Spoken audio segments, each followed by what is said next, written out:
Peço que você compartilhe suas experiências comigo porque elas encorajam a todos.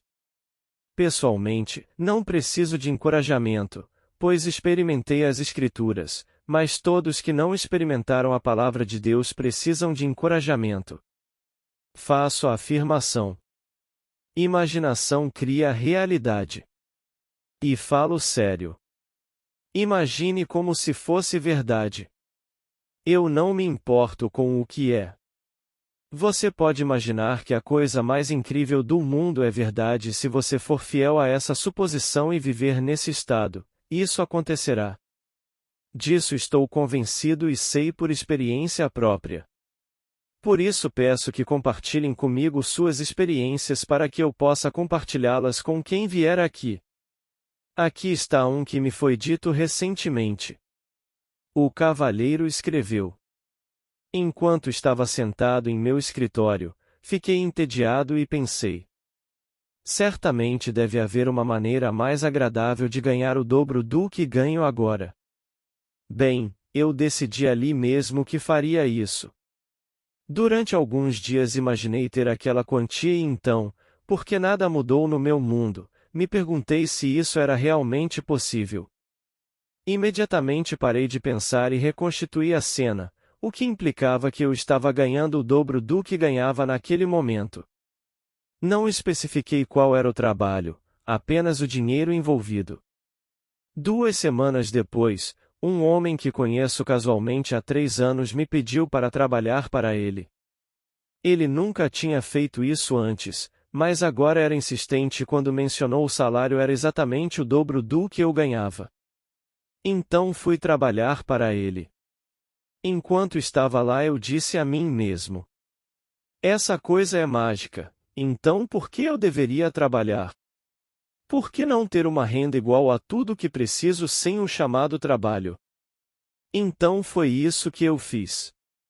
Imaginei-me indo até minha caixa de correio, abrindo-a e tirando de lá as habituais cartas, correspondências, contas e um envelope não identificado. Chegando em casa, abri o envelope e encontrei um cheque no valor que achei que precisaria para um longo período de folga. Aí vi aquele valor adicionado ao meu balanço do banco. Eu fazia isso todas as noites enquanto ia dormir. 2 semanas depois, não vendo nenhuma evidência disso, disse a mim mesmo. Você está enlouquecendo? Essa coisa é completamente estúpida.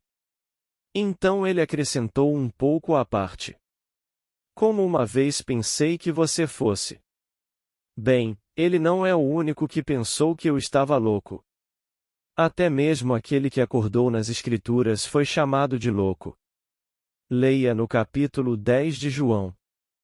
Ninguém tira a minha vida, eu mesmo a dou. Eu tenho o poder de colocá-lo no chão e o poder de levantá-lo novamente.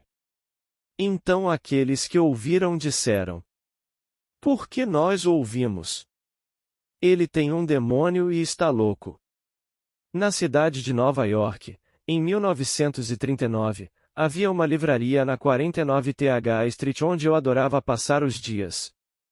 Eu não tinha livros impressos na época, mas os proprietários colocaram minha foto na vitrine. Hoje, ao me aproximar da livraria, 2 senhoras estavam olhando pela vitrine.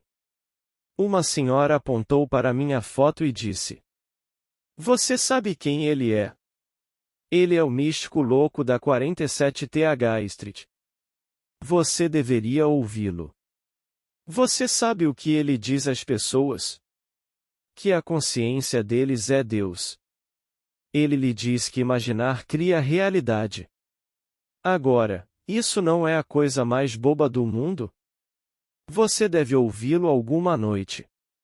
Isso aconteceu há muitos anos, mas agora este cavalheiro questiona a sua própria sanidade, tal como uma vez questionou a minha. Mas ele continua. 2 semanas depois, marquei um encontro que marquei há muitos meses com um amigo. Enquanto estávamos de visita, ele me disse que tinha acabado de herdar uma grande quantia em dinheiro de um parente desconhecido e me pediu a quantia, até o dólar que eu havia imaginado, então aceitei. Naquele verão, fiz todas as coisas que quis fazer durante toda a minha vida. Fui à praia, relaxei e geralmente me diverti. Então, um homem que eu nunca tinha visto antes me ligou e me pediu para trabalhar para ele. Eu disse a ele que não queria trabalhar para ninguém, mas ele insistiu, então peguei um pouco do meu trabalho e fui vê-lo.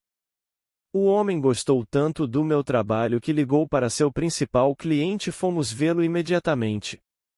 Quando entrei no escritório do cliente, sabia que já tinha estado lá antes. Reconheci a parede revestida de painéis, o carvalho gigante que se avistava da janela, bem como a planta no canto da sala. Até o homem era igual ao que eu tinha visto, não fisicamente, mas na minha imaginação. Depois de aceitar o emprego, voltei para casa e lembrei-me. Esta é a grande lição que isso me ensinou.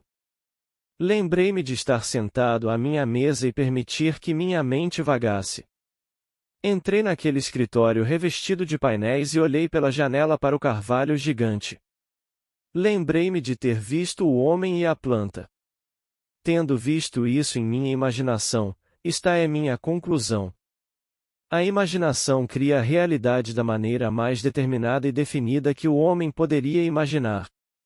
Não apenas o ato imaginal intencional cria um fato, mas todos vivem de acordo com esse princípio a cada momento, quer saibam ou queiram saber.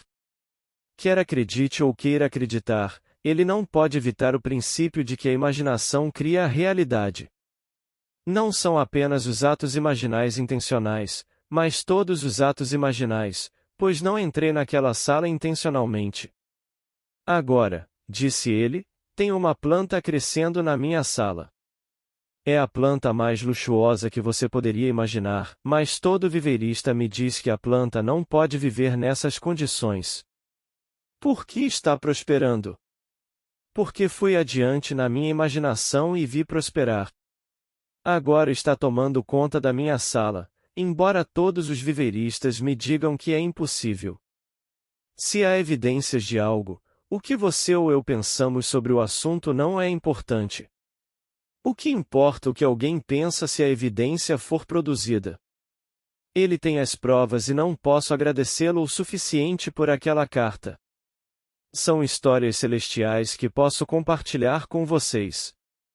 Não me importa o que um homem tenha feito, se ele conhecer e aplicar este maravilhoso princípio de Deus, ele poderá libertar-se. Deus é um ser que perdoa. Se ele tivesse coisas contra nós, quem poderia escapar? Não importa o que um homem tenha feito, Deus perdoa e perdoará a todos porque Deus se tornou homem para que o homem pudesse se tornar Deus.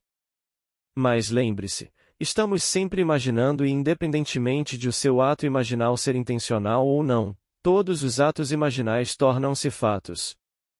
Noite após noite, quando vou para a cama, meu olho imaginativo se abre e vejo mundos totalmente diferentes deste.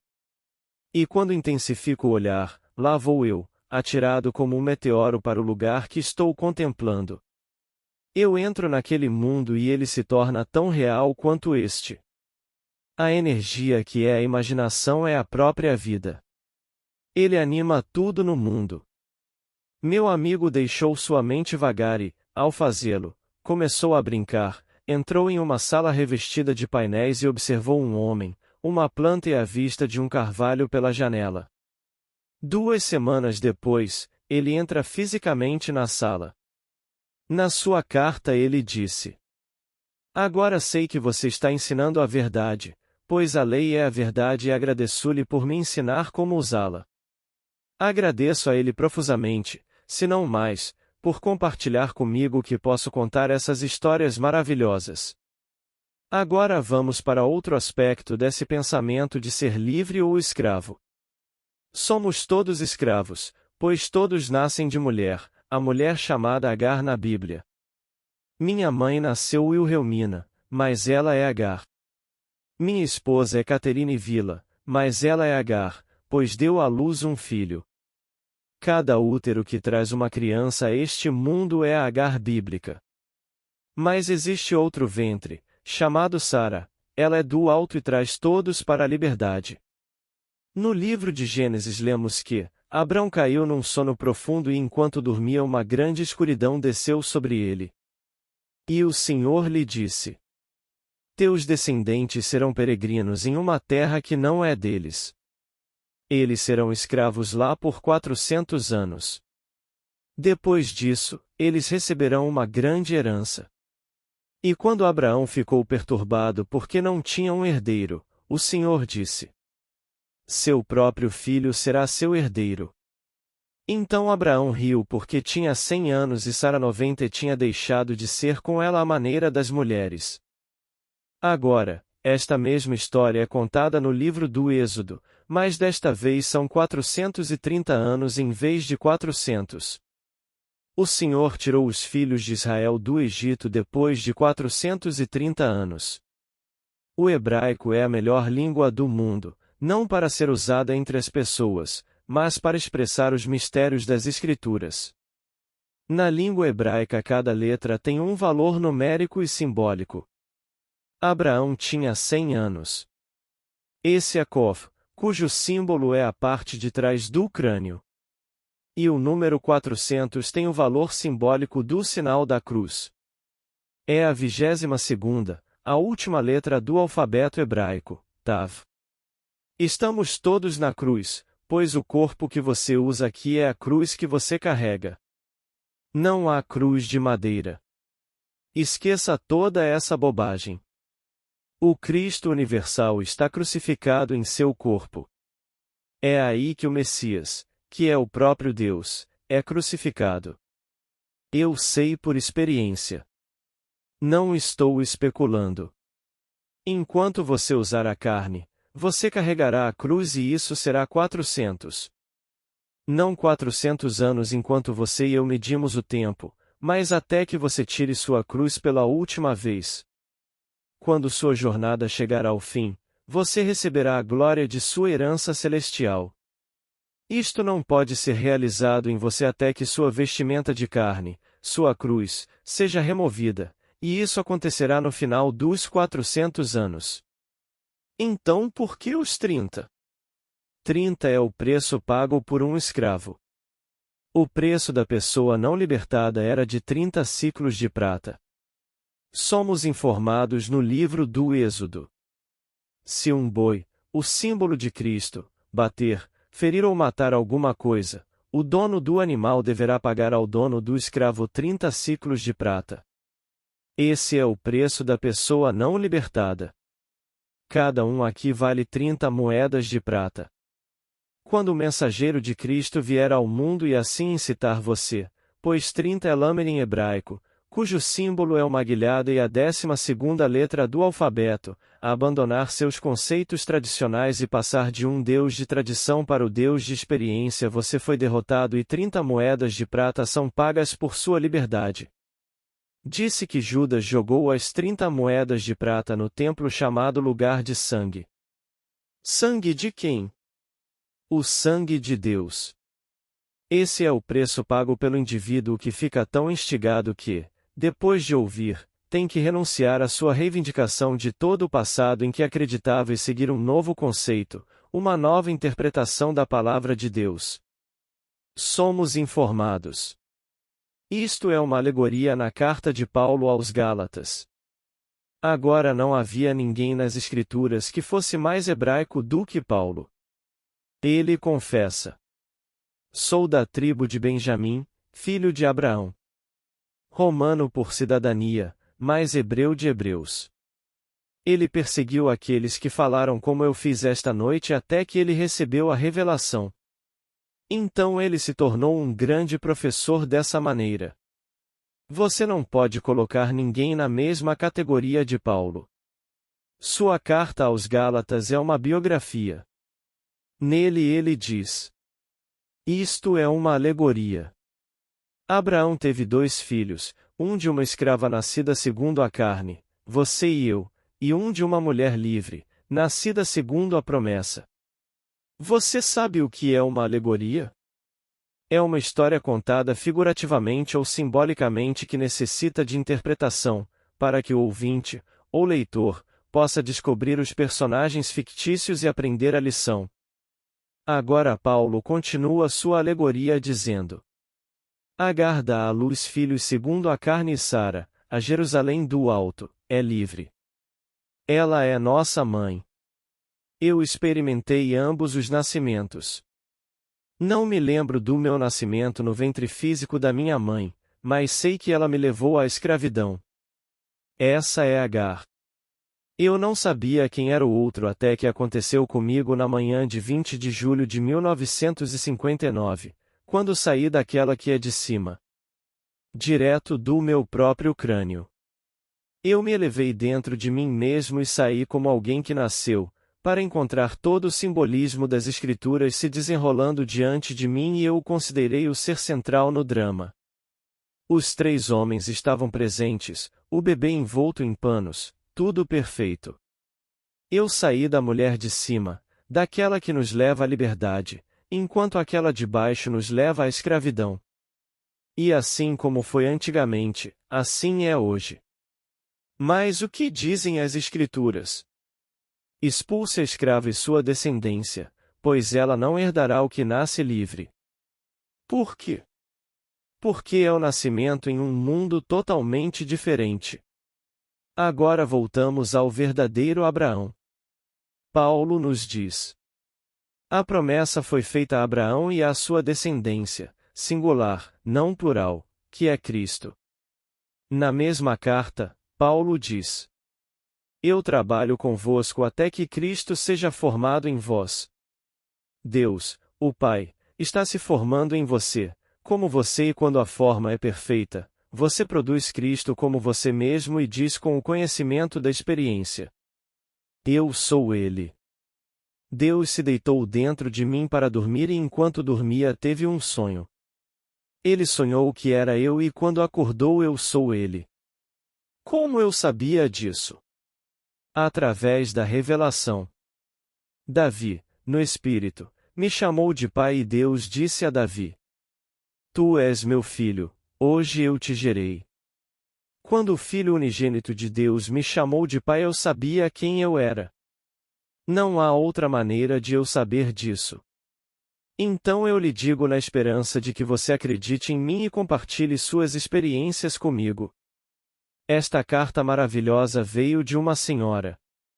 Ela disse: tenho o hábito de ter um bloco e um lápis na mesinha de cabeceira quando me aposento.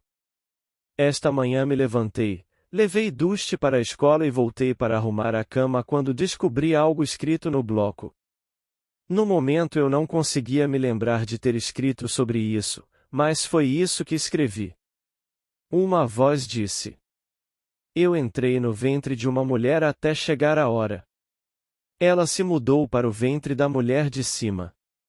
Que não demore muito até que ela seja libertada. Ela tem tido algumas experiências maravilhosas, mas não sei quando. Ninguém sabe, nem mesmo o filho, apenas o pai nela. O pai dorme em todos, ao sair, Cristo é trazido à realidade. Então você é livre ou escravo? Se você conhece a lei de Deus como este senhor conhece, você pode ser tão livre quanto o vento. Imaginem um cavalheiro sentado à sua secretária a pensar em duplicar o seu rendimento e, do nada, um homem que ele via semanalmente durante 3 anos é o instrumento através do qual essa duplicação ocorre. Apesar disso, ele quer algo mais. Ele não quer trabalhar. Assim, ele guarda um encontro que marcou meses antes com um homem que acabará de receber uma herança de um parente desconhecido que insiste que ele a compartilhe com ele. Em seguida, ele pede-lhe um cheque no valor exato que ele, durante um período de 2 semanas, retirou de seu envelope não identificado.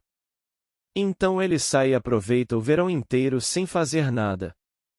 Então chega uma ligação de alguém que ele nunca tinha visto, instando-o a vir vê-lo e trazer alguns de seus trabalhos.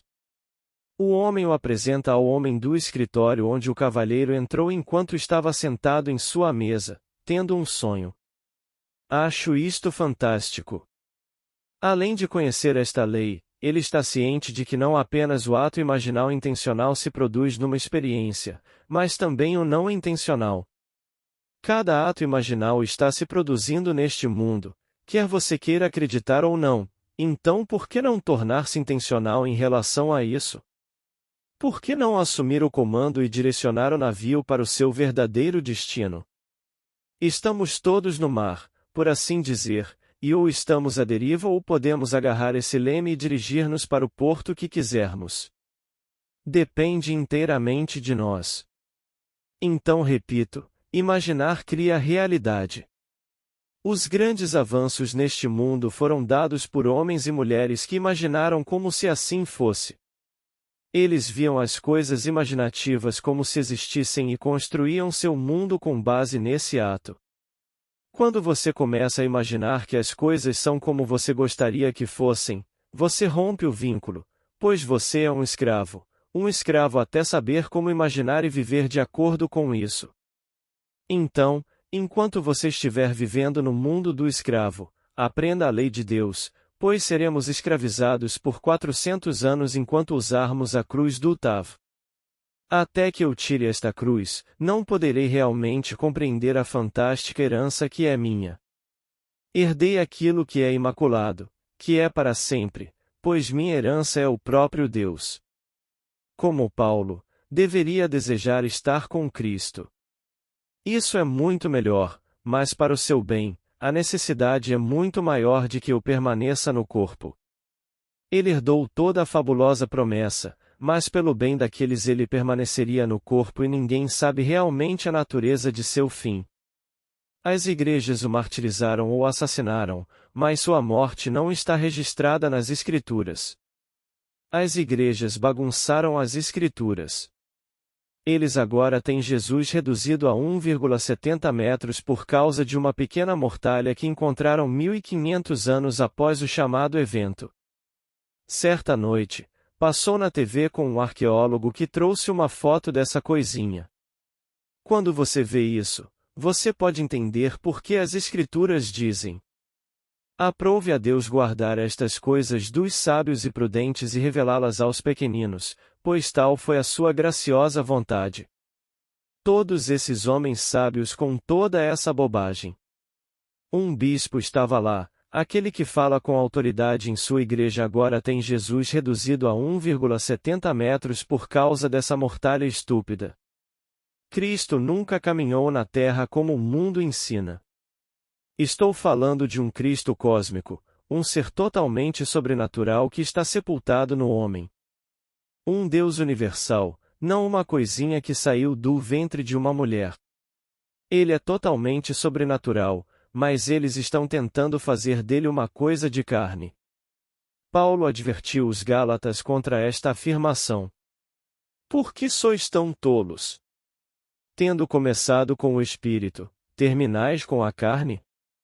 Mas eles leem e não veem. Eles têm ouvidos, mas não ouvem. Você nunca saberá que você é ele até que seu filho apareça e o chame de pai. Só então você saberá quem você é. Escolha esta noite o que você deseja ser, livre ou escravo. Eu te digo, você pode ser o que quiser. Eu não me importo com o que o mundo vai te dizer. Não me considerem louco, como o cavalheiro e as damas de Nova York uma vez pensaram. Eu não sou louco.